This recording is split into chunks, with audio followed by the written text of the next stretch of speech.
যাই আমার গাড়ির দিকে। ভাবতেছিলাম একটা সুন্দর জায়গা আছে, যাই ঘুরে আসি।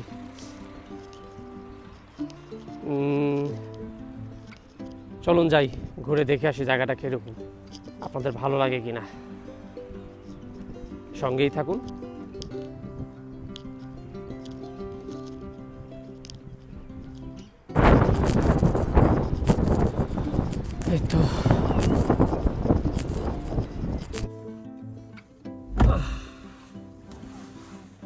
এই তো চলে আসলাম গাড়ির ভিতরে। এটা বেশি দূর না, যাই। জায়গাটা খুব সুন্দর, আশা করি আপনাদেরও ভালো লাগবে। এটা আমার খুব খুব পছন্দের জায়গা। এই জায়গাটা আমি প্রায় টাইমেই যাই। আমার ওয়াইফ আর আমি অনেকটা সময় এখানে যাই, গিয়ে অনেক সময় রিল্যাক্স টাইম কাটাই। আমাদের বিকালে নাস্তা করতাম, এখন তো আমার একাই যেতে হবে, তারা ভ্যাকেশনে আছে দেশে। তো চলুন আজকে আপনাদেরকে নিয়ে যাই, আশা করি ভালো লাগবে।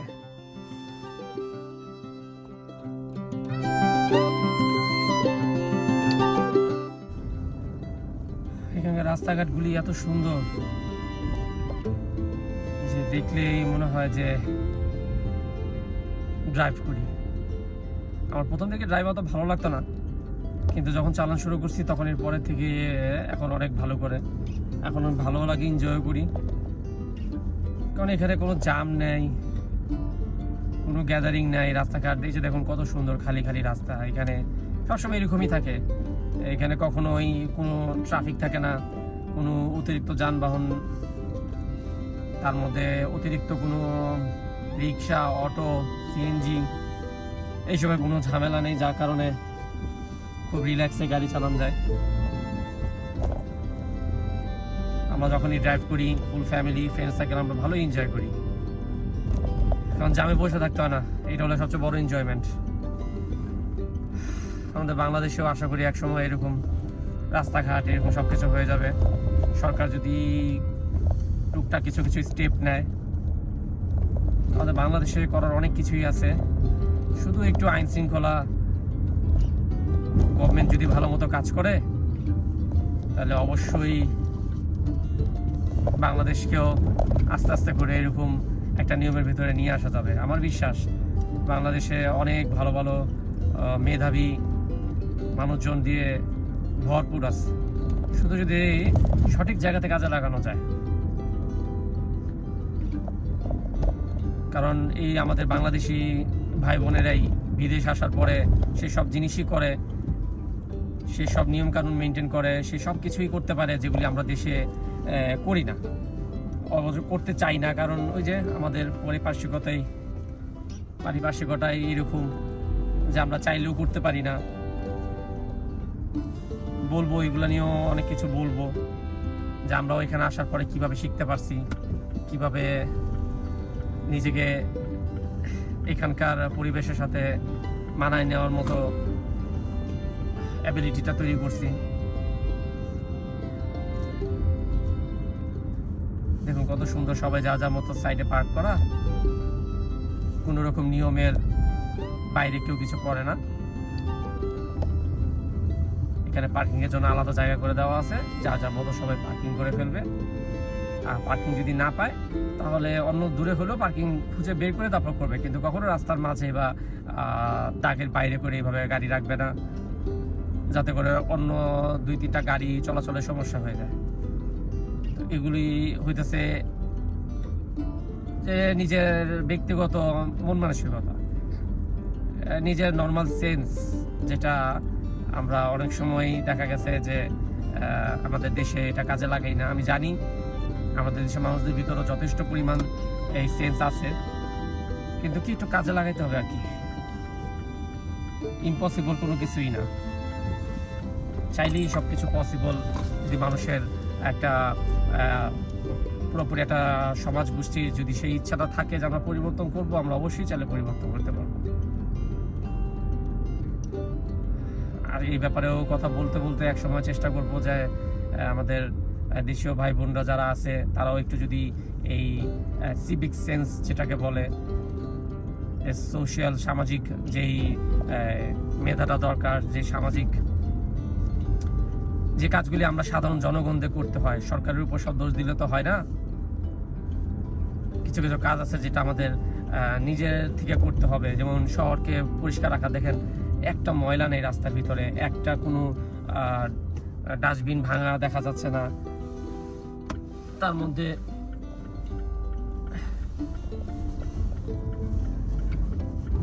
কোনো রাস্তাঘাটে কোনো কাগজ ফেলা নাই, পলিথিন ফেলা নেই, চিপসের প্যাকেট ফেলা নেই। এটাই, এই যে দেখেন সামনে ডান দিকে এই যে এগুলো ডাস্টবিন, এখান থেকে এই যে সব কিছু রাখার জন্য করে দেওয়া হয়েছে। প্লাস্টিকের জন্য প্লাস্টিক, কাগজের জন্য কাগজ, আর অন্য সব শাকসবজি খাবার দাবারের জন্য, পচনশীল জিনিসের জন্য আলাদা। তো এইগুলা হবে, আস্তে আস্তে হবে। আমরাও চেষ্টা করি, সবাই মিলে চেষ্টা করি, একটু একটু করে শুরু করি যে কিভাবে নিজেকে বদলানো যায়, কিভাবে নিজেকে ডেভেলপ করা যায়, যাতে করে আমরা যখন এই দেশে আসি, যাতে করে ওরা বলতে পারে যে না, আমরাও সামাজিক শিক্ষাটা নিয়েই বড় হয়েছি, আমাদের দেশের মানুষজনের এই সামাজিক শিক্ষাটা আছে। এই তো, এটার জন্য কিন্তু কোনো টাকা খরচ হয় না, এটার জন্য অত কোনো মেধা পরিশ্রমের প্রয়োজন হয়। জাস্ট খালি কি একটু নিজেদেরকে ডেভেলপ করতে হবে, মাইন্ডটাকে ডেভেলপ করতে হবে যে হ্যাঁ, আমাদের দেশ আমাদেরই জীবনের একটা অংশ, আমাদের মাতৃভূমি। সো আমরা যদি সেটাকে একটু পরিষ্কার পরিচ্ছন্ন করে রাখি, সেটাতে কোনো দোষের কিছু না। মানুষ যে কেন বুঝতে চায় না যে আমরা যে নিজের এলাকা, নিজের রাস্তা যে আমি যে ময়লা করি, এতে কারো কোনো ক্ষতি না, কিন্তু কি হয়, এটা আমাদের নিজেদের এলাকাটাই নোংরা হয়ে গেল। আমার দেখা দেখি আরো 10 জন সেভাবেই ময়লা করবে, সেভাবেই রাস্তাঘাটের ভিতরে ডাস্টবিনের জিনিসপত্র ফেলে দিবে। তো এতে কি হবে? এতে শহরটা নোংরা হবে আর মানুষজন একে অপরকে দোষ দিবে। এটাই হইতেছে গিয়ে সবচেয়ে বড় সমস্যা আমাদের দেশীয় মানুষদের, দেশীয় ভাই বোনদের। সবাই না, আমরা জানি যে সবার ভিতরেই ভালো খারাপ আছে। আমাদের দেশের ভিতরে যথেষ্ট বুদ্ধিমান আর পরিষ্কার পরিচ্ছন্ন মেনটেন করা মানুষজন আছে। তবে আমি তাদের উদ্দেশ্যে বলতেছি যারা এই জিনিসগুলি মেনটেন করে না, এই জিনিসগুলি নিয়ে মাথা ঘামায় না, মনে করে যে না, আমার ময়লা আমি ফেলে দিব, আমার শহরের রাস্তা আমি নোংরা করবো, কার কি। এইরকম মাইন্ডসেটটা থেকে বের হতে হবে।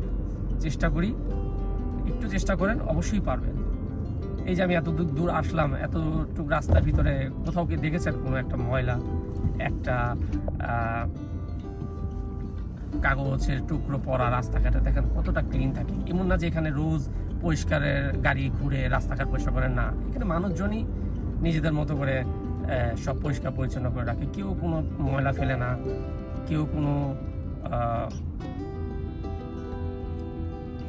রাস্তার ভিতরে কিছু ফেলবে না। হাতে নিয়ে যাবে, ডাস্টবিন পাবে, ডাস্টবিনের ভিতরে ফেলবে, এটাই নিয়ম।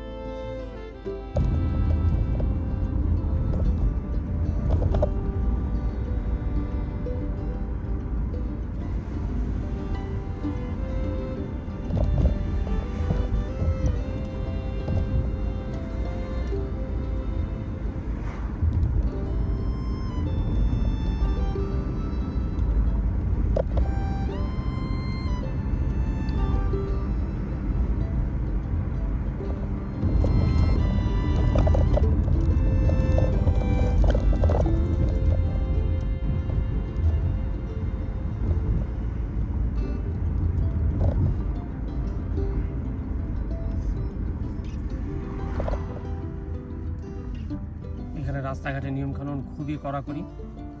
সো আমাদের সব নিয়মকানুন মেনে চলতে হয়।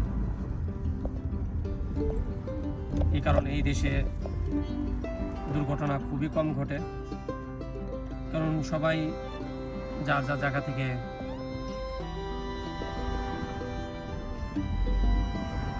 নিয়মকানুন মানে, রুলস যেগুলি থাকে, রাস্তাতে কিভাবে ড্রাইভ করতে হবে, সিগন্যালে কিভাবে থামতে হবে, রোড সিগন্যালগুলি কিভাবে মেনে চলতে হবে, কোন জায়গায় আমাকে অন্যকে যাওয়ার জন্য স্পেস দিয়ে দিতে হবে, কোথায় আমি যাব অন্যরা দাঁড়াবে, ব্যাপারগুলি 100-তে 100 সবাই মেনটেন করে। কারণ একটু নির্বিষ হলে বড় বড় ধরনের জরিমানা তো থাকবেই, তার সাথে আমাদের যে লাইসেন্সের মধ্যে পয়েন্ট থাকে, এই পয়েন্ট কাটা পড়ে, একটা সময় পয়েন্ট শেষ হয়ে গেলে বা পয়েন্ট যদি দ্রুত কাটা পড়ে তাহলে একদম লাইসেন্সই ক্যান্সেল করে দেওয়া হয়। এরপরে দেখা গেছে আবার এই লাইসেন্সের জন্য নতুন করে অ্যাপ্লাই করো, আবার পরীক্ষা দাও, অনেক ঝামেলা। আর সাথে জরিমানা তো বোনাস হিসেবে থাকি। সো এখানে যারাই আমরা গাড়ি চালাই, ইতালিয়ানরা হোক বিদেশিরা হোক, সবাইকে সমানভাবে সব রুলস রেগুলেশন মেনটেন করে চলতে হয় ড্রাইভিংয়ের। এভাবে যদি আমাদের দেশেও যদি একটু মেনে চলতো তাহলে হয়তো আমাদের দেশে এত ঘন ঘন অ্যাক্সিডেন্ট হতো না। ফেসবুক খুললেই প্রতিদিন কত কত অ্যাক্সিডেন্ট দেখা যায়, হুন্ডার অ্যাক্সিডেন্ট, বাস, ট্রাক, গাড়ি। কেন হয়? কারণ ওই যে মানুষজন মেনটেন করে না, রুলস মানে না, ওভারটেক করে।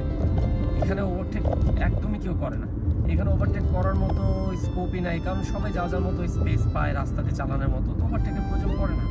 তারপরও খুবই রেয়ার ওভারটেক যদি দুই একজন করে, সেটাও যদি ক্যামেরায় ধরা পড়ে তাহলে তো সেই মানুষের খবরই আছে। সো ওভারটেক যতটা অ্যাভয়েড করা যায়, আমি ব্যক্তিগতভাবে কখনো অত ওভারটেক করি না, কারণ আমার সাথে আমার ফ্যামিলি থাকে গাড়িতে। সো আমার এগুলো পছন্দ না, আমি একদমই ওভারটেক করতে চাই না, কারণ ওভারটেক করলেই দুর্ঘটনার পার্সেন্টেজ অনেক বেশি হয়ে যায়। তাই সমানভাবে যেভাবে আমার রাস্তার লাইন করা আছে সেগুলোকে যাওয়া দরকার, এটাই নিয়ম। তাড়াহুড়া কি আছে, 2 সেকেন্ড 5 সেকেন্ডের জন্য কিছুই হয়ে যাবে না জীবনে, কিন্তু কি একটা রিস্কে পড়ে যায় জীবনটা, সাথে পরিবার থাকে, বন্ধু বান্ধব থাকে গাড়ি। এই তো আমার সেই পছন্দের একটা জায়গা, একটু গাছগাছালি জঙ্গলের ভিতরে, কিন্তু এই জায়গায় আসে মানুষজন আসে কিন্তু কম আসে। ও মাই গড, এখানে তো অনেক পানি, সচরাচর এত পানি থাকে না। আপনারা যদি পানির সাউন্ডটা শুনে থাকেন তাহলে বুঝবেন যে কতটা মাইন্ড শান্তি করে দেওয়ার মতো। কিন্তু অনেক পানি, এগুলো এক সময় বসার জায়গা ছিল, অর্ধেকের মতো জায়গা বসার ছিল, এগুলো সব পানিতে এখন।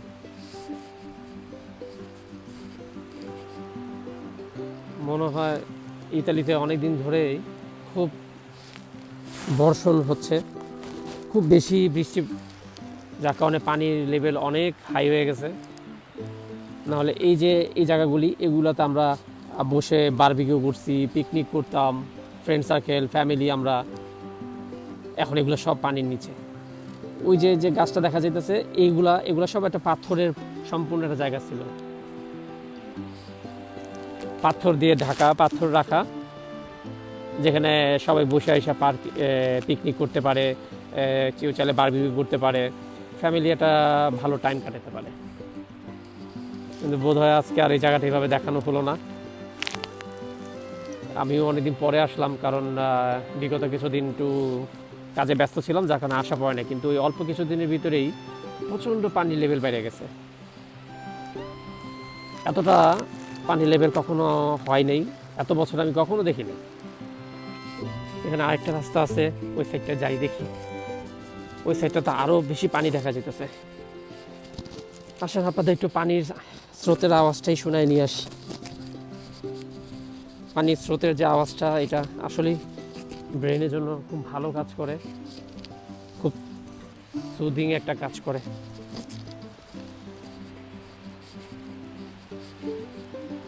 আসেন দেখি কি অবস্থা।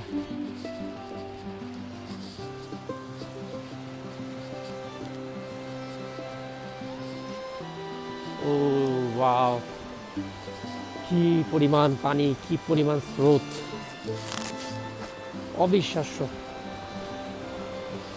অনেক পানি বেড়ে গেছে, অনেক। এই যে দেখতেছেন এরকম এই জায়গাগুলি অর্ধেকের মতো জায়গাটা এরকম ছিল পাথরের,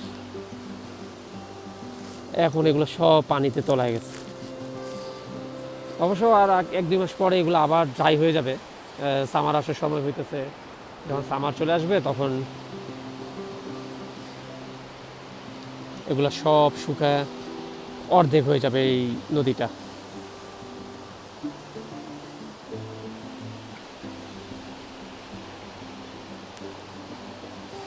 জানি না কতটুকু সাউন্ডে আসতেছে, ট্রাই করি আরও সুন্দর এই স্রোতের সাউন্ডটা নেওয়ার জন্য।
আসছি যেহেতু এখানে একটু বসে একটু মাইন্ডটা রিল্যাক্স করি,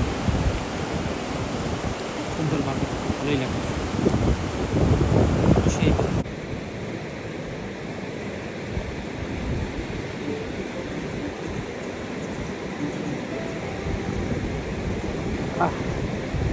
সুন্দর বাতাস।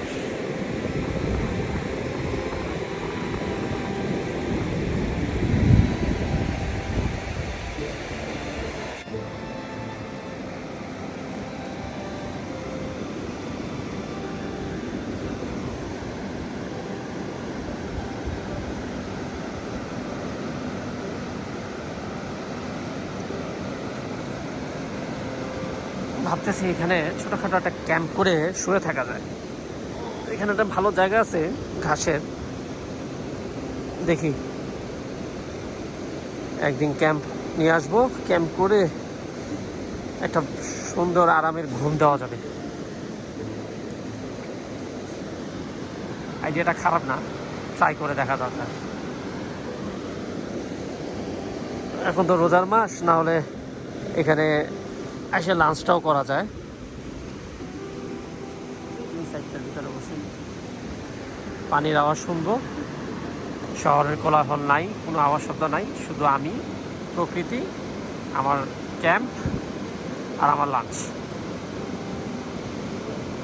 আইডিয়াটা কীরকম হয় জানাবেন।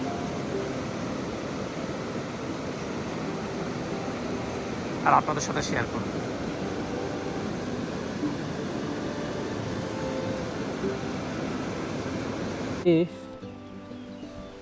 আসলে জায়গাগুলি এতটা ঝোপঝাড় হয় না, মাঝে মধ্যে এগুলো ছাঁটাই করে ফেলা হয়, তখন আরও দেখতে সুন্দর লাগে। কিন্তু মনে হয় অনেক লং টাইম এখানে আগাছাগুলো ছাঁটাই করা হয় নাই, হয়তো অন্য অন্য কাজে ব্যস্ত পৌরসভার লোকজন। তবে প্রাকৃতিক জায়গা প্রাকৃতিকভাবে থাকলেই বেশি সুন্দর লাগে আমার কাছে, এটা আমার ব্যক্তিগত পছন্দ আর কি। সব কিছু যদি ছাঁটাই করে আর্টিফিশিয়ালের মতো করা হয়, তখন আর ওই জায়গার প্রাকৃতিক সৌন্দর্যটা থাকে না। আমার কাছে এরকমই ভালো লাগে, একদম ন্যাচারাল থাকবে, কোনো রকম কোনো টেকনোলজি ছোঁয়া ছাড়া।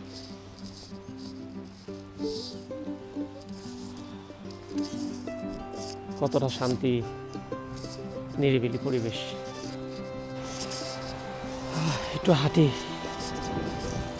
এইসব জায়গায় আসলে আমার কেন জানি আমার যাইতেই মন চায় না, মনে অনেক লং টাইম বসে থাকি। এখন আমি আর একটু উঁচু জায়গাতে আছি, এখান থেকে সম্পূর্ণ নিচের এই নদীটার পুরা স্রোতটা দেখা যায়।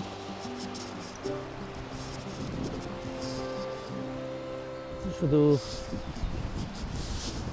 ঝোপঝাড় জঙ্গল, এটা অ্যাকচুয়ালি মাউন্টেন সাইড, জঙ্গলের মতোই বলা চলে। শহর থেকে সামান্য একটু দূরেই, কিন্তু আমার জন্য খুবই খুবই শান্তির একটা জায়গা। এসব জায়গায় আসলে মনে হয় যেন আমি আমার সাথে আমার পেইন্টিংয়ের জিনিসপত্র নিয়ে আসি, বসে বসে একটু পেইন্ট করি। দেখুন এই যে এই জায়গাটা পেইন্ট করলে কত সুন্দর দেখা যাবে।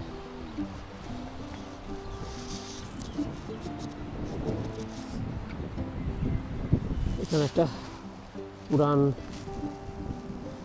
মনে হয় একদম ধ্বংস হয়ে গেছে এরকম একটা ফ্যাক্টরির মতো কোনো কারখানা টারখানা ছিল হয়তো, এখন এটা সম্পূর্ণ ভূতরা জায়গা হয়ে গেছে। রাতের বেলা এইসব জায়গাতে আসলে মনে হবে ভূতের আনাগোনা চলতেছে।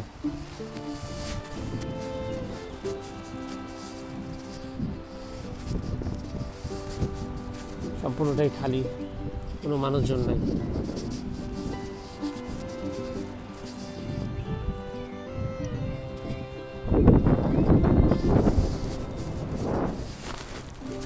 নেক্সট একটা ভিডিও করবো এখানে এসে বসে, আমরা অনেক ধরনের ব্যাপার নিয়ে আলোচনা করতে পারি। মানুষ অনেক রকম মানসিক সমস্যা দিয়ে পার হয়, অনেক ধরনের ফাইন্যান্সিয়াল সমস্যা পার হয়, অনেক সময় অনেক কাছে বলতে পারে না। তো চেষ্টা করব যদি কমেন্ট করেন তাহলে ডিসকাস করে হয়তো কোনো সলিউশন না পেলেও শেয়ার করতে পারলেন, মনটা যদি হালকা হয়, বা আমাকে ইমেলও করতে পারেন। ওই ব্যাপারটা নিয়ে আমি পরিচয় লুকায়া সে ব্যাপারটা আলোচনা করব। যে ব্যক্তি সমস্যাটা সেই ব্যক্তির নাম উল্লেখ না করে আমরা ব্যাপারটা নিয়ে আলোচনা করতে পারি। অনেকে বিদেশ নিয়ে অনেক টেনশানে আছেন, দেশে ব্যবসা নিয়ে টেনশানে আছেন। টেনশন সবার জীবনেই থাকে, এই টেনশনের ভিতরেই মানুষের জীবন সামনে নিয়ে যেতে হয়, এটাই বাস্তবতা। আমারও অনেক স্ট্রাগলের কাহিনী আছে, আপনাদের কথা শুনলে হয়তো আমারটাও আস্তে আস্তে বলবো কীভাবে কী করেছি, কীভাবে ফাইট করতে করতে এই পর্যন্ত আসছি। সামনে আরও কত নতুন নতুন স্ট্রাগল আসছে, সব কিছুই বলবো, আলোচনা করব। তাই আস্তে আস্তে আস্তে করে আপনাদের সাথে পরিচিত হওয়ার চেষ্টা করতেছি। একটা বড় পরিবার বানানোর চেষ্টা করি, ছোট ছোট ব্যাপারে সুখ দুঃখ এগুলো সব শেয়ার করলে মনটাও হালকা লাগে।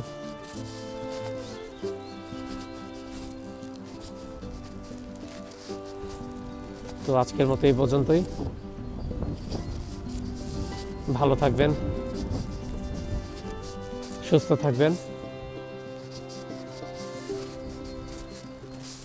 আর আমার সাথে এই পাশেই থাকবেন। এরকম ছোট ছোট সুন্দর সুন্দর ভিডিও নিয়ে যেন আসতে পারি, যদি উৎসাহ পাই, যদি সাপোর্ট করেন তাহলে আরও অনেক সুন্দর সুন্দর জায়গায় যাব, গল্প করব, সুন্দর সুন্দর জায়গাগুলো আপনার সাথে শেয়ার করব। ভালো থাকবেন। আসসালামু আলাইকুম, আল্লাহ হাফেজ।